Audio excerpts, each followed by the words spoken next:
Welcome back, squad. Now, if you're watching this video, you're probably a beginner who really wants to learn and understand the basics of football, the most popular sport on this planet. I'm going to start off by making a promise to all of you. My promise is that by the end of this video, you will all have a very clear understanding of how football is played.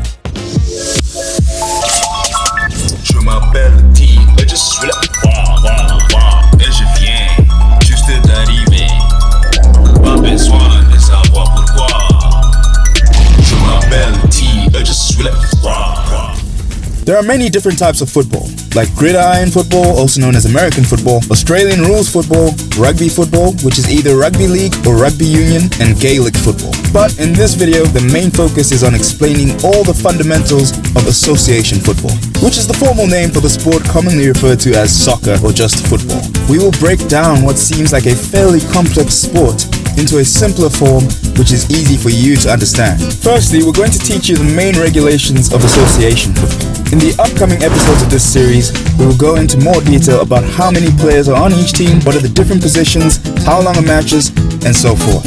Then, we'll go over the rules of the game, like what is a foul, what is the offside rule, what is a throw-in, and all the basic rules of football. As this series progresses, we will move on to more complex lessons such as the different formations in football and what exactly they mean. But for now, let's just focus on the foundation of the system. Learning football is like building a house. We have to understand the foundation, and only then can we build more knowledge on top of that. But if you want to skip this step and dive right into the actual rules of the game, then head over to the next video in this series. But if you want to learn everything and have a deeper knowledge, then strap in. In association football, there are three types of major competition styles: leagues, knockout tournaments, and group knockout tournaments. The difference between the two is that leagues consist of a standard number of teams, and the winner is based on the accumulation of points. For example, the most watched league in the world, the English Premier League, consists of 20 teams, and every team plays each other twice, once at their home ground and once at the opposition's home ground. This adds up to a total of 38 matches played by each team.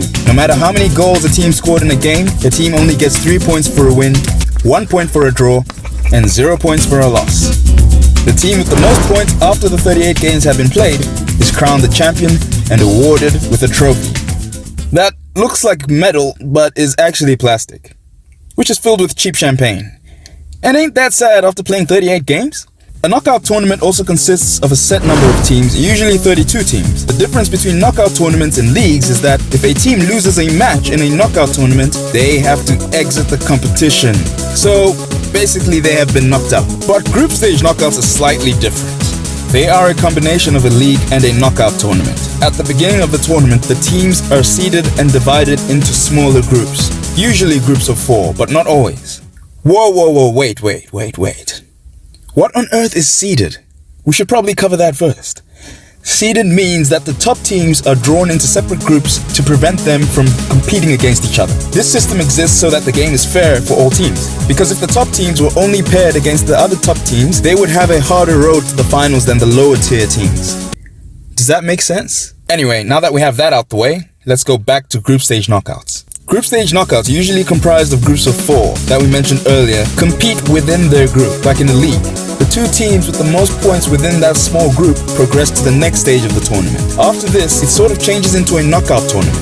So for example, if there are 32 teams at the start of the tournament, they will be divided into 8 groups of 4. These groups will be labeled from A to H. Each of the teams that finished first in their group are then matched up against a team that finished second place in another group. Finishing first is an advantage in this tournament system because you get to play against second tier teams, which should increase your chances of progressing to the next stage. But this is not always the case because the team with the best ability in the group doesn't always finish first in the group. An example of this is the FIFA World Cup. Remember in 2014 when Spain finished third in Group B and therefore failed to qualify to the next stage, even though they were initially the favorites to finish first in that group because they won the previous World Cup. So from this point onwards, the tournament is a full knockout competition, which means the losers of each match will exit the tournament until there are 2 teams left that will then compete against each other in the final.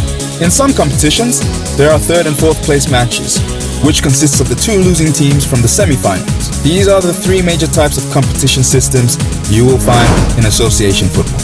Now, let's dive deeper into the competitions and how they work under the Federation International Football Association, also known as FIFA. In every country where association football is played, there is a system which consists of a pyramid of leagues, bound together by the principle of promotion and relegation. A certain number of the most successful clubs in each league can rise to a higher level, whilst those that finish the season at the bottom of their league can find themselves sinking down a level. For example, in the English system, the top league is the English Premier League, which is the most watched league in the world. At the end of each league season, after the points have been tallied, the 3 bottom teams of the English Premier League are relegated to the lower league, and the 3 top teams of that lower league, also known as the English Football League or the Coca-Cola Championship, are promoted to the English Premier League in the following season. And this is the system found in most nations. But there are also knockout competitions in which all teams from all professional leagues within the country compete in. These are often referred to as cups. For example, in England, there are 2 knockout competitions, the most popular being the FA Cup and the other being the Carabao Cup. And finally, there are 6 continental governing bodies in association football. And these bodies are the Union of European Football Association, the Confederation of African Football, the Confederation of North, Central America and Caribbean Association Football, the South American Football Association, the Asian Football Confederation, and the Oceanian Football Confederation. In this instance, we will use the Union of European Football Association as an example. The UEFA is a group stage knockout competition that consists of the top teams from the different European countries. The winner of the competition is crowned the champion of Europe. Hence, the UEFA League is the most sought-after trophy in European football. In conclusion, the world loves football. Sheesh, that was a lot of information. I need to get myself a cup of coffee now. Tune into the next episode to learn about the rules of football. I hope this video was helpful for you guys. Don't forget to subscribe to Footballer XP if it was. Because if you subscribe to Footballer XP, all of your wildest dreams will come true tomorrow.